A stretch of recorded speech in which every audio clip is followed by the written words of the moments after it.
দেখুন, যদি শুক্র আপনার নবাংশ ছকে সপ্তম ভাবে অবস্থান করে থাকে তাহলে এরকম ধরনের অবস্থানকে অত্যন্ত শুভাবস্থান বলা হয়ে থাকে। এরা সর্বদা মনে করে কিভাবে বৈবাহিক জীবনে সমতা বজায় রাখবে। কোনো খারাপ পরিস্থিতি যদি বৈবাহিক ক্ষেত্রে আসছে, বৈবাহিক জীবনে আসছে, তাহলে তা আসতে দেয় না। এরা কোনো না কোনো ভাবে তাকে কিন্তু রোধ করার চেষ্টা করে, যার ফলে কখনো কখনো এরা নিজেরা কিন্তু ফ্রাস্ট্রেশনের মধ্যে থাকতে দেখা যায়। হয় কি, বাড়িতে ধরুন দেখা যাচ্ছে কোনো একটি বাড়িতে শাশুড়ি মা রয়েছে, মানে ছেলেটির মা রয়েছে এবং তার ওয়াইফ রয়েছে, তাদের মধ্যে মতদ্বন্দ্ব রয়েছে, তার বৈবাহিক জীবনে সমস্যা আসছে, ঝঞ্ঝাট আসছে।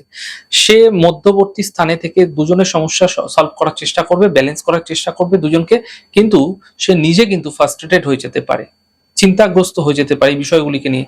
তবে সপ্তমী, মানে সপ্তম স্থানে যদি মানে নবমাংশ ছকে যদি শুক্র থাকছে, তাহলে বিয়ের পরে কিন্তু নিজের পার্সোনালিটির মধ্যে একটা বিশেষ পরিবর্তন মানে দেখা যায়, এবং ফাইন্যান্সিয়াল ক্ষেত্রেও কিছু বিশেষ সাফল্য প্রাপ্তি ঘটতে দেখা যায়, এবং বিজনেসের প্রতি ঝোঁক এটা কিন্তু বৃদ্ধি পেতে পারে বিয়ের পরে।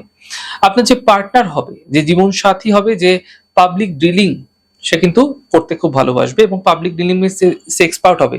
যে কোনো মানুষের সঙ্গে কথাবার্তা বলা, যে কোনো মানুষের সঙ্গে যে কোনো জিনিসকে দ্রুত সলভ করে ফেলা, এখানে কিন্তু সে খুব এক্সপার্ট হবে, এবং যে কোনো বিষয়ে কিন্তু সে মানে হয় না কি, সিদ্ধান্ত নেওয়ার যে ক্যাপাসিটি সেটা কিন্তু এদের মধ্যে ভীষণ থাকবে। আর যখন অর্থ সম্বন্ধীয় বিষয়গুলি এসে থাকে, তাহলে এদের ক্ষেত্রে কিন্তু এরা খুব সুন্দরভাবে ড্রিল করতে পারে।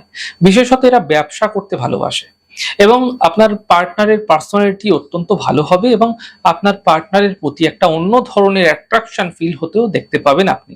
এক্ষেত্রে মাথায় রাখতে হবে, জন্মছকেও অর্থাৎ জীবন চার্টেও যেন শুক্র যেন অবশ্যই ভালো পজিশনে থাকে, শুভাবস্থানে থাকে, অর্থাৎ কোনো নেগেটিভ হাউসে, কন্যায়, কোনো অষ্টম ভাবে দুস্থানগত হয়ে যাওয়া এমনটি যেন না থাকে।